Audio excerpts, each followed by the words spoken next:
Cheers! Welcome along, everybody. How are you today? I'm good. Hey, we're going to start a new series. This is our first episode of the new series where we're going to start exploring non-whiskeys.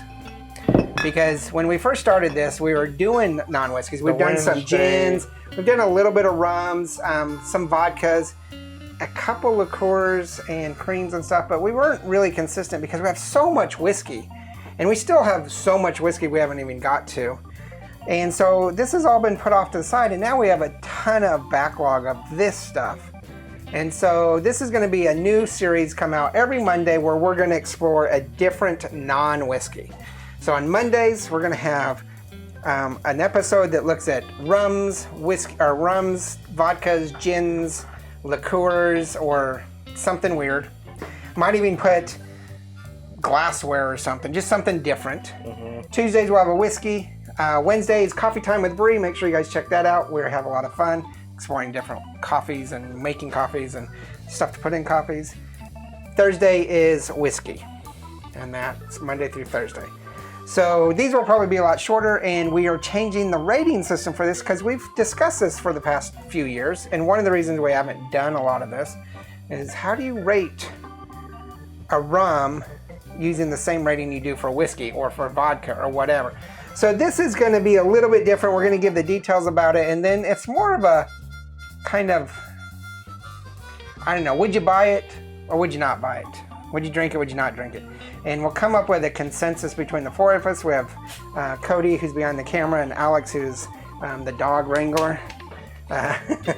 And we'll just come up with a good consensus of what we like about it and whether we'd buy it as a group and how do we drink it. Okay. So the first one we're going to do is Meyer. Oh, and I'm not going to number this. Like the whiskey episodes, I always number episode 200, 201. Just like Coffee Time with Ray, we're not going to number these. The first episode is Meyer's Dark Rum. And I chose Meyer's Dark Rum because this is probably the one we've had longer than anything. It was been one of the first ones on the list when we first started this out, and we never got to it. And so we have a brand new bottle here. I just want to get it off the list. This used to be my wife's favorite one. She's moved on to other things. She's a big gin fan, but she's got different rums she likes. But we like to have this around for certain drinks. So Meyer's Dark Rum. This is from the Fred L. Myers and Son Company, which when I was researching this, I had to laugh because, you know, Fred Myers is a big Walmart type of thing. And I'm like, Walmart? This is a store brand, but I don't think so. Well, maybe they bought. They could. It comes in at $20, $19.99. I think I bought this one for $21 at the place just down the street, but it's $19.99 for 7.5. It's 80 proof. It's aged 4 years in matured used white oak barrels. So I think rum gets most of its color from the molasses, but this is aged in barrels. It's pot stilled as well. So that's the type of still it uses. And yeah. So we have Glencairns for our whiskeys. We have coffee for our coffee cups for our coffee. We have our vodka drink glasses for vodka, and we use the limoncellos and stuff in it. I don't know what kind of glass you use for rum. Cody has a skull beer mug we could use because, you know, it's rum, but I have no idea, and this is something that I just never got a chance to research. What do you drink rum in? So don't you just drink it out of the bottle till the rum runs out? Yeah, we're gonna try this little tiny brandy sifter. I hope that's okay with you guys. Every once in a while I get people, like you're doing it wrong. You're using the wrong glass. Like we did something where we were using martini glasses, and I had like this guy comment on it, and he was really upset we used a martini glass. I'm like, you know, we're not a bar. None of us went to bar. We're not a bar. All right, so let's look at aroma. Smells like a rum. Oh, and I feel really bad because we're getting a consensus here, and these guys don't have any, so I'm going to pass this down to you guys. You can use the glasses you already have, or you can grab some. I'm not a big rum person. I kind of like rum and cokes, but not too fond of it. My wife likes this for, I think she was making kind of a white Russian type of thing with it, a cream drink. I don't know. Aroma-wise, we're rating this 0 through 4, 0. There's no way I'd buy this stuff. 4, I love it. Let's get some more. I'm gonna give it a and then we're gonna try flavor, same rating, 0 through 4. You can write yours down.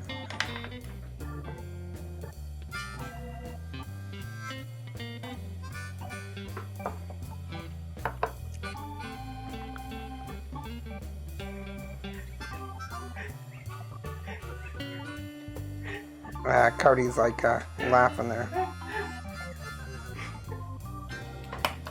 Yeah. Apparently it's a 0. I hate this stuff and would never drink it from Alex. So this is the big issue with vodkas, which is your favorite. Rums, which is not something I normally drink.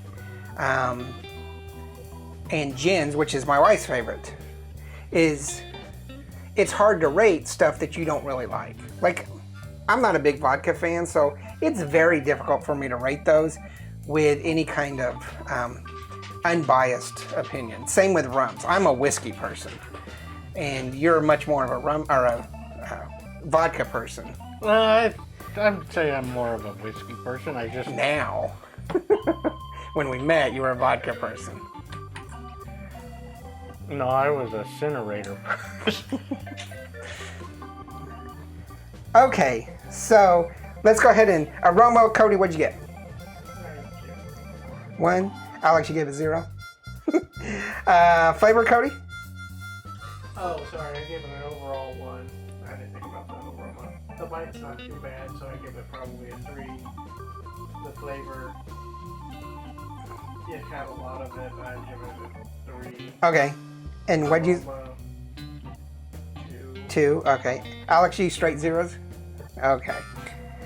And I'm going to have to admit, I'm going into this bias because back when I was a lot younger, I had a really good friend, Mick, who that was his choice of rum. So it just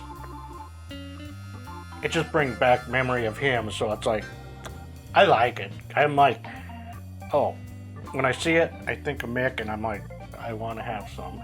Okay.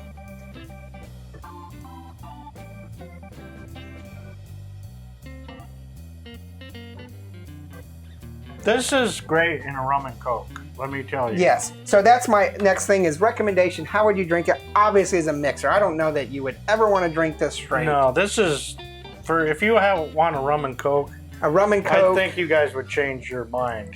Now, the reason that we don't really have a lot of this, I had to buy a brand new bottle because our last one was just almost done, is because we do have a relative who likes it in coffee a lot. And we'll pour it in his coffee when he comes to visit. And I think my wife may even put it in coffee, but I'm pretty sure she does cream drinks with it. And she was asking for some the other day, and that's when we discovered we were completely out. So now she's got a full bottle. So definitely as a mixer. Yeah, I would definitely say rum and coke. Yeah. I think that if I were going to buy rum, there's probably a zillion different rums over this that I would buy. And like I said, I'm going into this bias just because of nostalgia. And Alex will continue to be biased against it. All right. So that's our first episode on the non-whiskeys every Monday. And we'll try to explore maybe something different at times. You know, we might pull some of this stuff into our coffee time with Bree as we talk about mixes, but we might pull like a rum and then a gin, then a vodka, or I don't know. We'll kind of go through the system. And tequilas are in there too, because we do have several tequilas. I know we have tequila fans out there. So tequilas, vodkas, rums, and liqueurs. Anything else? We do have absinthe. We should throw that in there too. Aperitifs or whatever. Aperitifs. All right. So cheers. Bottoms up. You don't like it? It's all right. Later. Bye.